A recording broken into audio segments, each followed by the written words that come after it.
Hai semuanya, selamat datang di kisah cinta horor penuh misteri antara Lilis dan Dapa. Terima kasih udah mampir. Sebelum kita mulai, jangan lupa klik like, subscribe, dan aktifkan loncengnya biar gak ketinggalan kelanjutan ceritanya.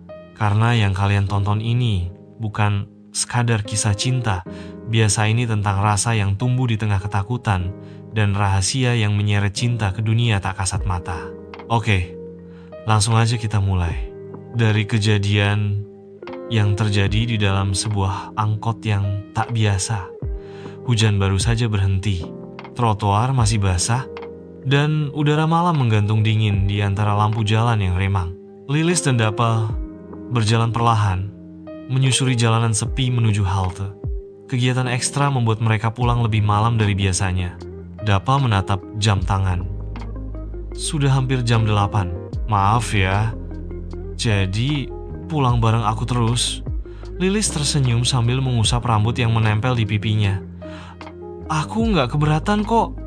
Selama bareng kamu, rasa takut jadi setengah. Tak lama, angkot hijau tua berhenti. Tanpa suara klakson, tanpa suara mesin.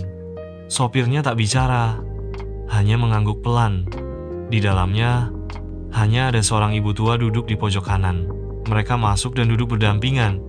Tak lama setelah melaju, Lilis menatap ke jendela dan langsung menggenggam lengan Dapa. "Dap, lihat itu," bisiknya ketakutan.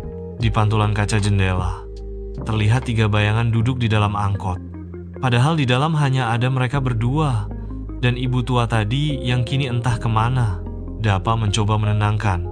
"Tenang Lis, itu mungkin cuma pantulan cahaya." Tapi nada suaranya sendiri ragu. Bayangan ketiga masih ada, tidak bergerak, tidak menghilang, diam dan menatap. Tiba-tiba, angkot berhenti mendadak. Sopir keluar tanpa sepatah kata, dan pintu menutup sendiri. Lampu dalam mobil berkedip, lalu semuanya sunyi. Lilis memeluk tasnya erat. "Kenapa kita nggak bisa buka pintunya?" Dapa mencoba menarik pintu, tapi seperti terkunci dari luar. Lalu, dunia di luar berubah. Jalan aspal berganti menjadi tanah merah. Pepohonan tinggi muncul di sekeliling. "Ini bukan tempat kita tadi kan?" Dapa berbisik. Lilis mengangguk dengan wajah pucat. Di kaca depan angkot muncul tulisan, "Kembalikan yang bukan milikmu." Tulisan itu seperti embun yang menempel, lalu berubah jadi darah. Lilis mengingat bros merah yang ia temukan di laci kelas seminggu lalu. Ia memegangnya. Ini milik Dena. Aku nemu di bangku dia." Dapa langsung menoleh. "Buang sekarang, Lis." Saat Lilis mencoba membuang bros itu, tangan pucat muncul dari luar jendela dan mencengkeram pergelangan tangannya. Cakaran dingin menyayat kulitnya. Lilis menjerit. Dapa menarik tubuh Lilis dan meninju kaca. Tangan itu menghilang. Lalu angkot terbuka sendiri dan mereka terlempar keluar di depan rumah Lilis. Napas mereka terengah. Lilis memegang lengannya yang terluka. "Apa yang barusan terjadi?" Dapa menatapnya serius. "Kita bawa sesuatu yang bukan milik kita. Dan dunia mereka menuntut balasan." Lilis mengangguk pelan. Tapi di balik ketakutannya, ada rasa hangat ketika ia menatap mata Dapa. Ia bergumam, "Aku nggak tahu kenapa, tapi aku lebih takut kehilangan kamu daripada semua ini." Dapa tersenyum kecil dan berkata, "Aku janji gak akan ninggalin kamu sendirian." Malam itu di kamar, Lilis menatap cermin.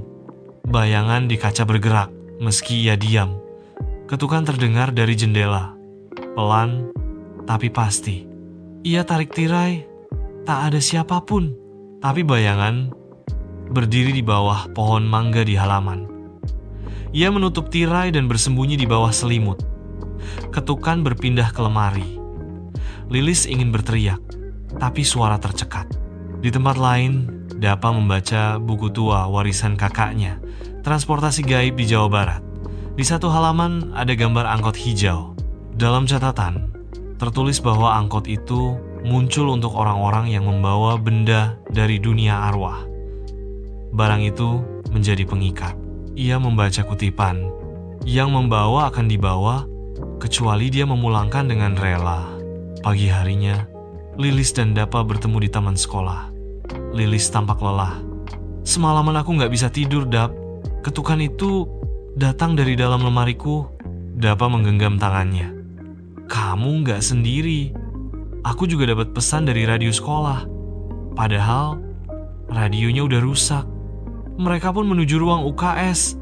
Di sana, radio tua menyala sendiri. Suara lirih terdengar. Suratku belum sampai. Kembalikan aku. Lilis membuka tasnya. Ada sebuah surat lusuh dengan bercak darah. Ia tak ingat menaruhnya di sana. Surat itu bertanda tangan Dena. Dalam surat itu tertulis, "Aku menunggu, tapi kamu tidak datang. Kini aku cuma ingin pulang." Lilis menangis. Ia menatap Dapa. Kita pernah bertengkar sebelum dia hilang tentang kamu. Aku bilang dia terlalu lebay, tapi aku gak pernah minta dia pergi. Dapa menarik tubuh Lilis ke pelukannya. Aku tahu kamu ngerasa bersalah, tapi ini bukan salahmu sendirian. Lilis menahan air mata di pundak Dapa. Kalau nanti aku ikut terbawa, kamu bakal cari aku kan? Dapa memegang wajah Lilis dan berkata lembut, aku bakal nyusul kamu walau harus masuk ke dunia yang sama kayak angkot kemarin. Lilis tertawa tipis sambil menangis. Gombal horor ya? Suara radio kembali terdengar. Bangku 3A. Surat berdarah. Mereka saling tatap. Itu tempat duduk Dena. Di surat yang mereka pegang, ada bercak darah di pojok kanan. Semuanya belum selesai. Tapi Lilis dan Dapa tahu mereka akan hadapi ini bersama. Cinta mereka diuji bukan oleh waktu, tapi oleh dunia yang tak terlihat. Dan kini, masa lalu yang belum selesai kembali menuntut perhatian. Kalau kamu jadi Lilis, apa kamu bakal kembalikan bros itu? Atau kamu simpan karena takut kehilangan Dapa? Tulis di kolom komentar ya. Jangan lupa like, subscribe, dan nyalain loncengnya.